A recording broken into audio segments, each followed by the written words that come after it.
Welcome to WatchMojo, and today we're counting down our picks for the top 10 one-hit wonders you forgot about.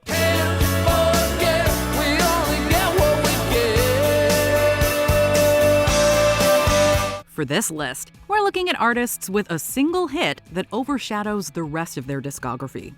In the comments, let us know which of these one-hit wonders you think deserved more success. If you like what you're hearing, be sure to check out the full song at the link below. So I'll admit, there's no bones in here. I'm just a sad sack of skin, and this state that I'm in won't leave me anywhere. Number 10. She's So High, Tal Bachman. Kicking off our list is this pop smash from 1999. If you've ever had a crush on someone out of your league, then you can almost certainly relate to the lyrics of She's So High. First class and fancy free, she's high society. Tal Bachman places the song's subject on a pedestal, comparing her to Cleopatra, Joan of Arc, and even Aphrodite. Despite Bachman's own one-hit wonder status, his father Randy Bachman was a founding member of classic rock bands The Guess Who and Bachman-Turner Overdrive. I've been taking care of business. It's all mine. Taking care of business and working overtime. Tal borrowed his father's instruments for the recording of She's So High, and his Stratocaster can be heard throughout. She's so high above me. She's so lovely. Since the success of She's So High, Bachman has appeared in documentaries to discuss his experience deconverting from Mormonism. Number 9. Closing Time, Semisonic. Closing time. One last call for alcohols. Has there ever been a more perfect last song to play at dances and bars? Semisonic conceived their breakout hit after getting sick of ending their set list with the song If I Run Every Night. Closing Time instantly sets the scene with nostalgic-sounding guitar and keys, leading into a massive chorus. While the song is about a fun night out on the surface, it could easily be applied to larger life events like graduation or giving birth. I know who I want to take me home. Semisonic hasn't escaped Closing Time's shadow, but frontman and songwriter Dan Wilson went on to co-write huge hits for other artists, such as Not Ready to Make Nice by the Chicks and Someone Like You by Adele. Never mind, I'll find someone like you. Number 8. I Melt With You, Modern English. At face value, this 80s new wave hit is a sunny love song. I saw the world crashing all around your face. On a closer listen, it's actually about the looming threat of atomic bombs during the Cold War. The melting in the title is literal. Despite its status as a hit, I Melt With You charted surprisingly low, peaking in the 70s on the Billboard Hot 100. I'll stop the world and melt with you. In order to become the smash it was, it relied on its use in films like Valley Girl, as well as heavy rotation on MTV. Today, it's become one of the 500 most played songs on US radio. There's nothing you and I won't do. Number 7. Hit 'em Up Style, Oops, Blue Cantrell.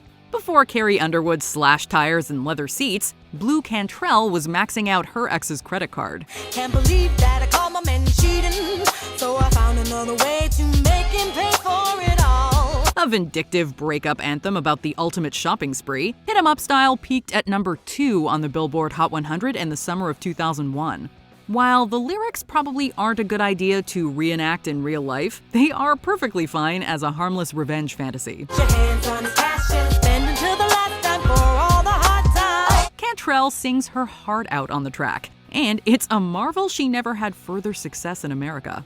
However, she did manage to score a number 1 hit in Europe 2 years later with Breathe, featuring Sean Paul. So what's that supposed to be about, baby? Can't free up your back but stop acting crazy. Cantrell clearly had potential, and with the right song, she could have continued the momentum stateside.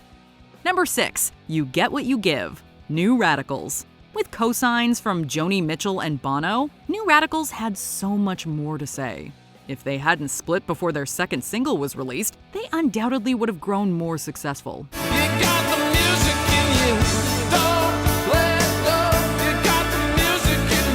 Their only hit, You Get What You Give, is a soaring summer anthem with inspirational lyrics.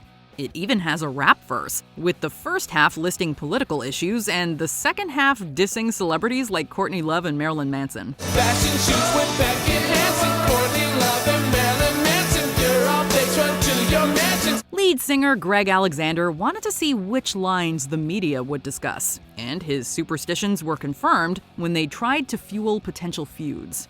While New Radicals would split shortly after, Alexander won a Grammy in 2003 for co-writing Santana's The Game of Love.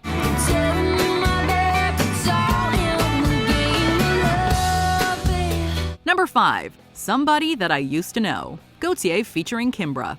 Looking back at all the number 1 hits from the 2010s, you'd be hard-pressed to find a more unlikely chart topper than this one. Told myself that you were right for me, but felt so lonely in your company. Not only was Gautier nearly unknown before Somebody That I Used to Know blew up, but it almost sounds too indie to be a mainstream pop hit.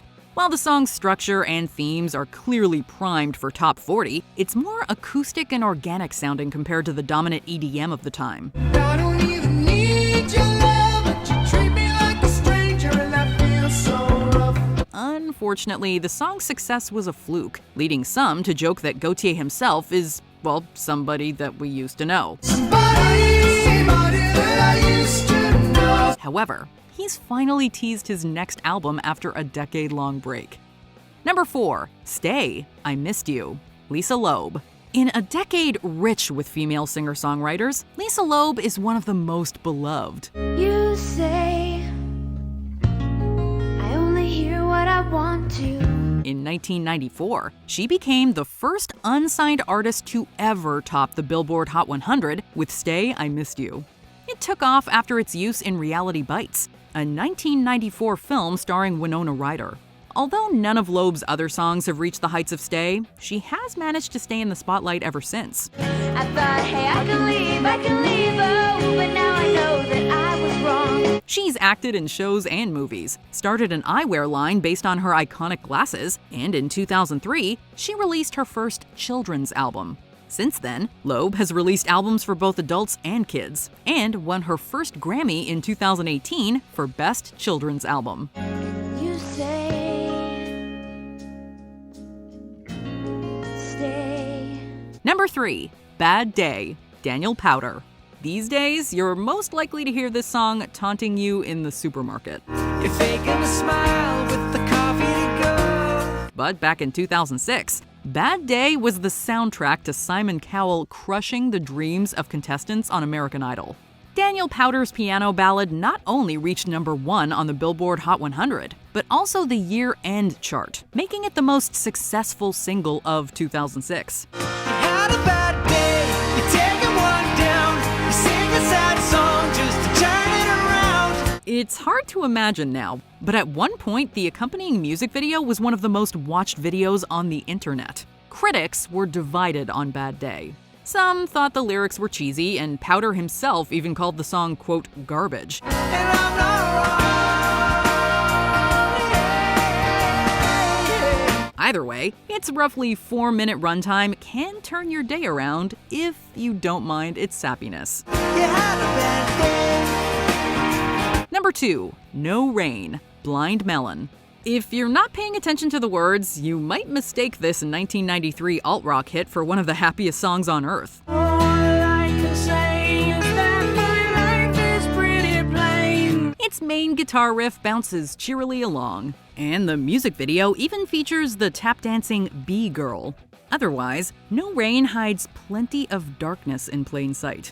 The narrator finds his life boring, sleeps all day, and clearly exhibits signs of depression. I start to complain that there's no rain. Tragically, Blind Melon lead singer Shannon Hoon fatally overdosed 2 years after the success of No Rain, leading the band to dissolve 4 years later after failing to find a suitable replacement.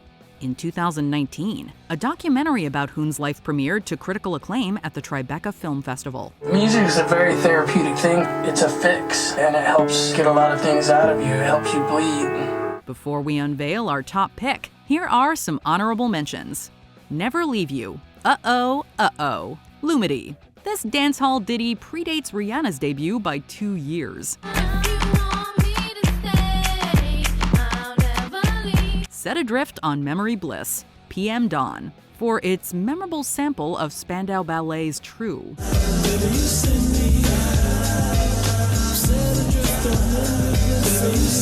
Harden My Heart, Quarter Flash. Its saxophone hook instantly turns heads. Gonna harden my heart. Gonna swallow my tears. Too Shy, Kajagoogoo, one of the best bass lines of the 80s. Before we continue, be sure to subscribe to our channel and ring the bell to get notified about our latest videos. You have the option to be notified for occasional videos or all of them. If you're on your phone, make sure you go into your settings and switch on notifications. Number 1. Stacy's Mom, Fountains of Wayne. You might forget about its existence on occasion, but once you hear that opening guitar, it all comes rushing back.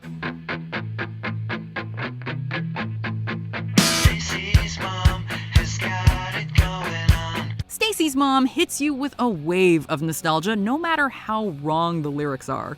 A song about crushing on your friend's mother should be creepy in theory, but Fountains of Wayne's power pop hit is so fun and catchy it cannot be overlooked. Stacy's mom has got it going on. She's all I want, and I've waited for so long. The music video is also worth a watch, even though some parts definitely wouldn't be made today. Fountains of Wayne never followed up Stacy's Mom with another hit, but nevertheless, it lives on as a beloved slice of early 2000s pop punk. I know it might be wrong, but I'm in love with Stacy's mom. Do you agree with our picks? Let us know in the comments. And hey, if you're a fan of the song playing right now, be sure to check out the music video for it right here.